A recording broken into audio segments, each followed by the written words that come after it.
I knew the quarter was going to be brutal when our VP of sales started using the word synergy like it was holy scripture. That, and when they stopped making eye contact during Friday meetings, just smiled at their phones like hyenas in Armani. But I still showed up, every morning. Red lipstick, black blazer, and a smile you could bounce a check off. After 20 damn years of climbing the ladder in heels, I had finally landed the whale. $2.4 million tech installation deal with a national healthcare chain. My biggest close, my Everest. The kind of deal that gets your face framed in the lobby, or at least used to. But things had been off. No congratulations when I floated the pending deal in the Monday pipeline call. Just a curt good job from Chad, our caffeinated sales director who spent more time styling his beard than managing people.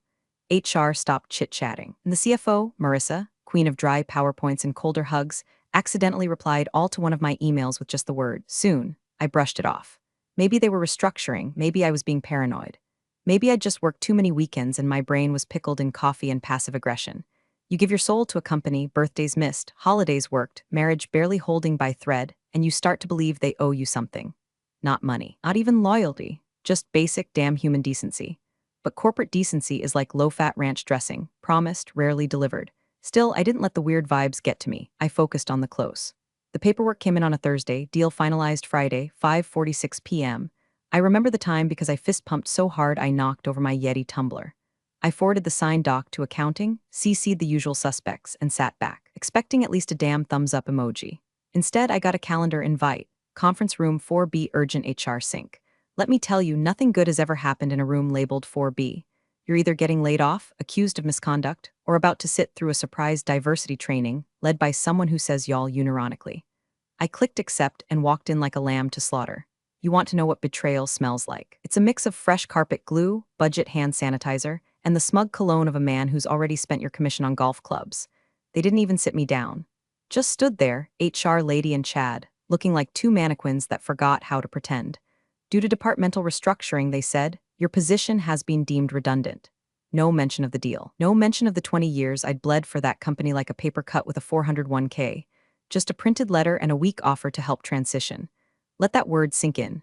Transition, like I'm a damn app that needs uninstalling. Now listen, I'll keep going. Because this story, it's just heating up. But hey, before I tell you how I turned the tables and watched them burn their own house down, do me one favor, smash that subscribe button and toss a like if this has you hooked. 97% of folks listening never do, and honestly, it means more than a commission check. Keeps this little revenge train chugging. Anyway, I didn't cry, not there. I clenched my jaw so tight my molars hummed, took the envelope, nodded like I was accepting a damn Oscar, and walked out. But they forgot one thing. I built their damn building access system, not managed it. Built it, every keycard, every user group, every security override. And right then, between the elevator and my Camry, I remembered something beautiful. They never changed the master admin login. Turns out, redundancy's a funny word when you're the only one holding the keys to the kingdom. It was supposed to be a victory lap. I double-checked every goddamn line in that contract. Reviewed the install schedules, scanned the license bundles, even chased down Janet from legal who disappears every Friday after lunch like a feral raccoon with a gym membership. By 5:46 p.m., I'd hit send on the final confirmation to the client and CC'd the exec team. The deal was in. Signed, sealed, 6 figures in commission practically screaming from the spreadsheet. I leaned back in my chair, exhaled, and texted my husband, dinner's on me tonight. We did it. That's when my screen blinked with the invite. Glassroom immediate HR meeting. Now, I've seen enough episodes of Succession to know that immediate HR is code for we're about to skullfuck your career and ask if you brought a box for your desk. I walked down the hallway, past the copy machine I once fixed with a butter knife, past the intern whose name I always remembered, past 2 managers pretending they weren't whispering when I passed. They all knew. You could smell it in the air. Metallic hum of a coming betrayal, like ozone before a tornado. I stepped into that glass conference room, the one they used to transparently ruin lives, and there they were, Chad from sales, grinning like he just farted in an Uber, and Trina from HR with her funeral face on. Hey Maggie, thanks for joining, Chad said, like I was there for cake. Neither of them made eye contact. Trina shuffled papers like a blackjack dealer having an existential crisis. Chad cleared his throat and started with, listen, first off, we just want to say we really appreciate everything you've done. That's when my gut dropped. It wasn't a talk, it was the talk.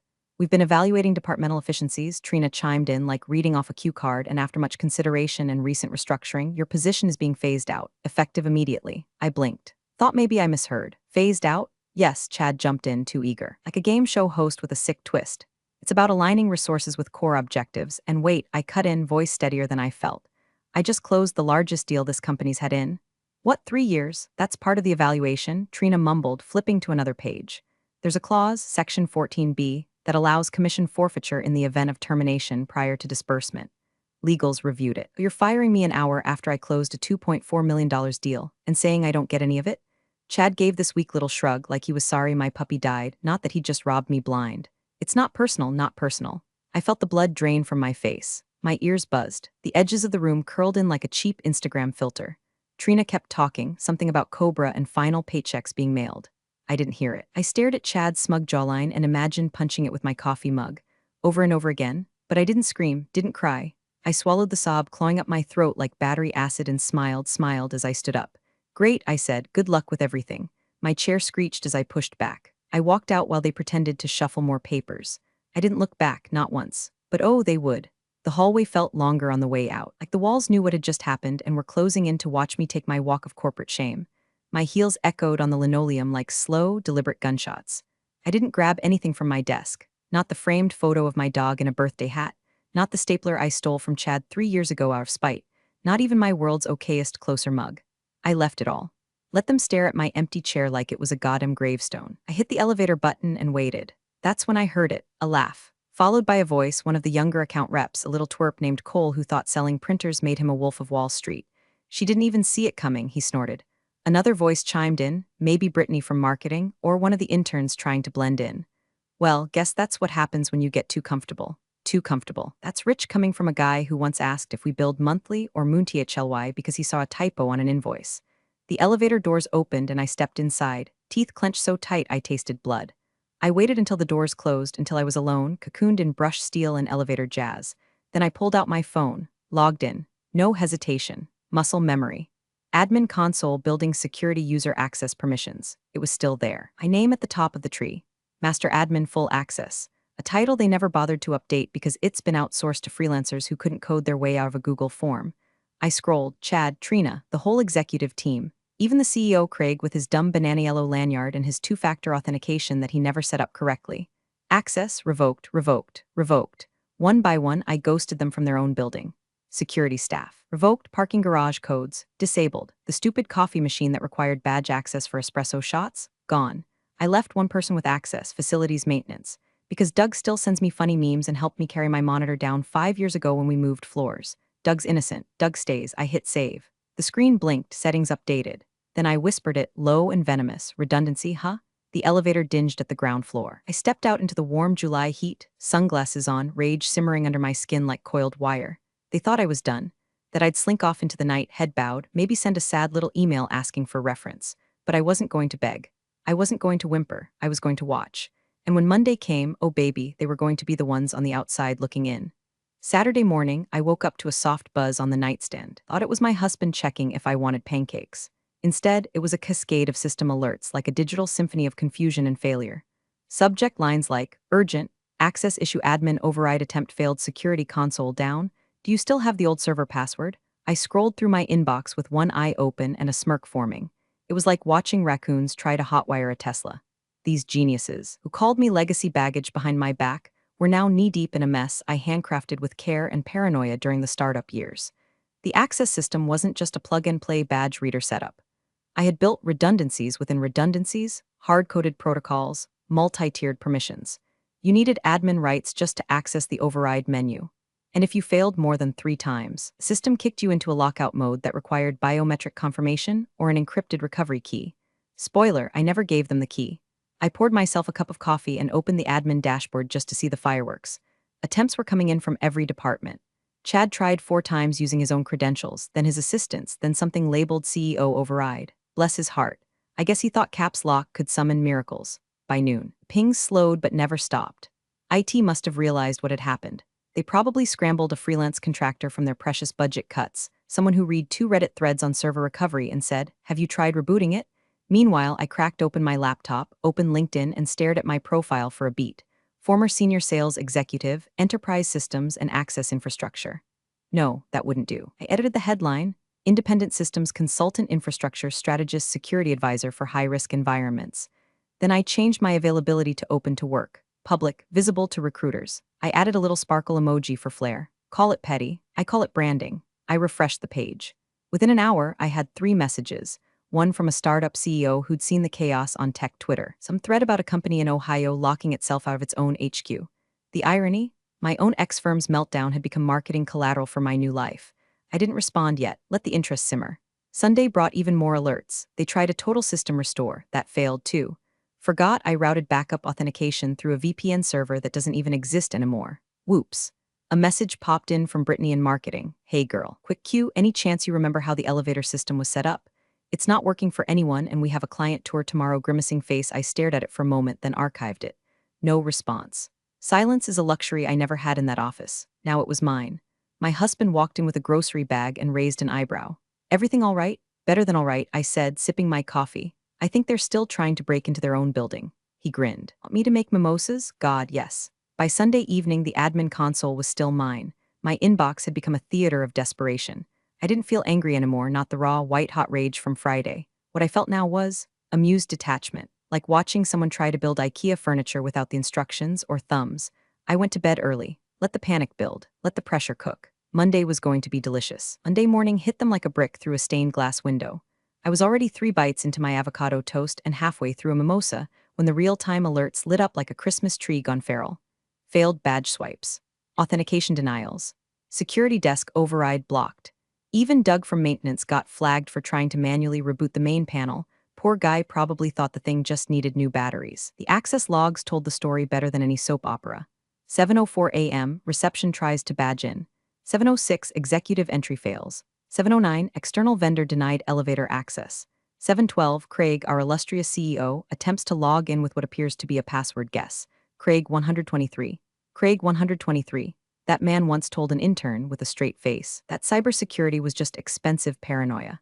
By 7:30, the parking lot was gridlocked. 20 employees milling around like confused cattle in overpriced blazers, all calling the same IT hotline that wasn't answering. Investors were arriving for a 9 a.m. strategy session. No one could get upstairs. One of the regional sales VPs had the gall to post a selfie from the lobby with the caption, "When your own office ghosts you face with tears of joy #Mondays." I almost choked on my mimosa. At 8:12, the first email came in. Chad naturally. Subject line, hey, quick question, smiling face with smiling eyes, no greeting, no apology, just hi Maggie, hope you had a good weekend. Quick cue, any chance you could help us reset the building access system? Bit of a hiccup this morning. Would mean a lot, bit of a hiccup. That's like calling the Titanic situation a puddle issue. I didn't answer. I starred the email and let it rot. By 8:45, my phone rang. Number blocked. I let it go to voicemail. Then at 9:03, my personal cell lit up with a number I recognized, Illy, the junior developer who used to sit across from me and sneak hot pockets under his desk during meetings. Kid was smart, just underpaid and overworked like the rest of us. Hey, Maggie. His voice cracked like he hadn't slept. Can you? Please just reset it, like even just the doors. We can't even get into the server room. I know they screwed you over, but come on, this isn't fair. I paused, not because I felt bad, but because it was the first time someone said out loud what everyone else was tiptoeing around. They screwed you over. Not we made a decision. Not corporate restructuring. Not we're all navigating change. Just screwed. I took a slow breath and answered evenly, I'm afraid I'm not authorized anymore. Silence. Then, oh, okay, got it. He hung up, and I smiled. Not a grin, not some villainous cackle, just a small, satisfied smile, like scratching a year-old itch. For 20 years, I'd been told to smile more, give more, stay late, sit quiet, don't ruffle feathers. I held my tongue through countless credit thefts, through being passed over for promotions so that some guy named Trevor could fail upward in khakis and boat shoes. But now, they were locked out of their own damn empire. A castle built on my back, and now they couldn't find the drawbridge. The champagne stayed cold in the fridge. I didn't celebrate, I observed. And for the first time in years, I felt taller, whole, recalibrated, like I hadn't just reclaimed power, I'd redefined it. By noon, the white flag arrived wrapped in corporate bullshit and panic perfume. The call came from an unknown number, but the voice on the other end was unmistakably Marissa, the CFO with the warmth of a DMV printer jam and all the charisma of a beige PowerPoint slide. I hadn't heard her speak directly to me in 3 months. Now she sounded like she was calling from a bunker, probably sitting on a folding chair in the parking lot, sweating through her blouse while the Wi-Fi signal bounced off tinted windows. Maggie, she began, like we were old friends catching up over brunch and not two people locked in a passive-aggressive hostage crisis. We'd like to formally request your assistance on a temporary basis to help restore systems access and resume normal operations. Is that so? I said, swirling my coffee. We're prepared to bring you on as a consultant, she continued, short-term, of course, at a reduced rate reflective of the company's current financial constraints. Retroactive commission is, unfortunately, not part of the conversation at this time, but we deeply appreciate your partnership. Partnership. I leaned back in my chair, stared out the window at nothing in particular, and let the silence do the heavy lifting. When I finally spoke, it was with the kind of calm that makes people shift in their seats. Here's what I'll need, I said. Triple my previous hourly rate. My full commission in writing and unrestricted control over all access systems. No interference. I don't answer to chat, I don't check in with IT, and I definitely don't need Marissa's approval before I breathe. Silence, a nervous exhale. Triple rate is aggressive. Tell that to the investors sweating in your lobby. She hesitated. I could hear pages flipping, maybe a spreadsheet, maybe her own pride. And she said the thing all weak leaders say when the ground crumbles. I'll have to speak to legal. That's fine, I said, already checking my inbox for more LinkedIn messages. This offer expires in 10 minutes. Then click, she hung up. Didn't say goodbye, didn't say thank you. Just a quiet little rage click, like someone trying to slam a rotary phone and realizing it's a touchscreen. I sat there in the hush that followed, letting it seep into my bones. It wasn't joy. It wasn't even revenge. It was clarity. They still thought this was a negotiation. They hadn't realized yet that the game was over and they were just fighting over scraps on a board I no longer played on. I reopened the admin panel, not to change anything, just to admire it like a painting. A masterpiece of arrogance met with quiet rebellion. They'd be back. They always come back when the people they dismiss turn out to be the ones holding the map. And when they did, the price would go up. By Tuesday, I had my own domain name, business cards on rush order, and an inbox that smelled like opportunity. Turns out, when a company locks itself out of its own headquarters and cancels 5 client demos in 2 days, people start asking questions, then looking for exits. Especially when those clients remember who actually made the machines run. Spoiler alert, it wasn't Chad. It wasn't Craig. It wasn't anyone whose title included the word evangelist. First to jump ship was Fulton Diagnostics. I'd worked with their CTO personally, building out their compliance framework from scratch. When his email hit my inbox with the subject line lunch, I knew it wasn't about soup. By dessert, he had handed over the full systems contract and asked if I could recommend someone to replace their current vendor, my former employer. I just don't trust a company that can't even unlock its own bathroom, he said, stabbing a cherry tomato with existential rage. Second came Kepler Health. Their regional director called me from his car, whispering like he was trying to escape a hostage situation. You built our backbone, Maggie. We don't care about the logo, we care about you. Send over whatever you've got. So I did, with a 20% markup and my new consulting letterhead. But the one that mattered, the crown jewel, was Argent Systems. Massive contract, international footprint. The kind of client that gets mentioned at keynote speeches and makes investor decks sparkle. I'd been nurturing that relationship for years, laying groundwork like a gardener who knew the season would change. And now it had. They hadn't left yet, but the cracks were showing. I got an email from their VP of Ops. We're evaluating our vendor relationships. Let's talk. I didn't rush it, didn't beg. I spent the afternoon drafting a proposal so airtight it could survive orbit. Custom support tiers, personalized escalation paths, integrated access training modules. Everything my old company promised and never delivered. No fluff, just solutions, me in full. While I polished that pitch, my phone buzzed with a former coworker's message. Heads up, board just called a closed door. CTO's getting grilled. I found out he gave Chad access to override protocols and bricked the failover server. It's chaos. I didn't smile. I exhaled. There's a special kind of calm that comes when you realize the storm isn't your problem anymore, but you do control the floodgates. Whispers followed. The board was investigating systemic infrastructure gaps. HR was reviewing termination procedures. Someone floated the phrase wrongful dismissal. Even Trina, the HR puppet, gone suspiciously silent on LinkedIn. No new posts about workplace wellness or trust circles. Meanwhile, I sat at my kitchen table in leggings and a hoodie, sipping iced coffee and refining my Argent pitch deck. No blazer, no buzzwords, no one interrupting me with a meeting invite titled alignment check-in. The tide wasn't just turning, it was rolling. And for the first time in a long, long while, I was the one steering the current. The call came just past 6 p.m., that sweet spot when corporate egos are at their weakest and the day's failures have marinated into full-blown desperation. Caller ID, Craig Whitmore, CEO, king of open floor plans and TED talk quotes he couldn't explain if you waterboarded him. I let it ring twice, then 3 more times, then picked up but didn't say a word, just silence. He cracked first. Maggie, he said, his voice strained like he'd swallowed glass. Thank you for picking up. I imagined him in his Range Rover, tie loosened, face betread, dashboard Bluetooth glitching, trying not to scream while some investor chewed his ass raw over Zoom. I want to talk, he said. I sipped my drink. I bet you do. Listen, I know things escalated. We made some decisions, ones I regret. And I think it's time we put this behind us. Come in, fix it. We'll find a way forward. Is that right? We'll make a formal offer, he added quickly. Full consulting rate. Temporary, of course, with appropriate access credentials reinstated. There it was, him choking on the word access. like it personally insulted him to admit I still held the keys to the building he used to strut through like a discount tech god. I see, I said, then paused, let the silence stretch like tension wire. You made a decision to cut costs. Yes, it was a mistake. No, I corrected. I tone low and cold, it was a choice. You fired your most experienced strategist to avoid paying her what she earned. You left your infrastructure dependent on people who couldn't reset a router without Googling it. You didn't just lock yourself out of your office, Craig. I leaned back in my chair and smiled into the phone. You locked yourself out of your company. His breath hitched. I heard voices in the background. Someone saying something about a quarterly board call. Probably another fire he couldn't put out. You want access? I said. I'll give you access, bare minimum. No bells, no whistles, expires in 24 hours. After that, you're on your own. Maggie, click. I didn't wait for his rebuttal. Didn't need his gratitude or his validation. I opened my laptop, logged into the admin console one final time. My name still glowed at the top like a neon middle finger. Temporary access roles, right arrow executive group, right arrow one-time override permissions. I toggled the switches. Read only. No admin rights, no deep system access. Just enough to let them into the damn building so they could sit in their offices and panic more comfortably. At the bottom of the screen, I set the expiration timer, 23 hours, 59 minutes. No grace period, no auto-renew. They'd get in, but they'd stay out of everything that mattered. Hit save. The screen flashed confirmation. The keys were out of my hands, but the house was already crumbling.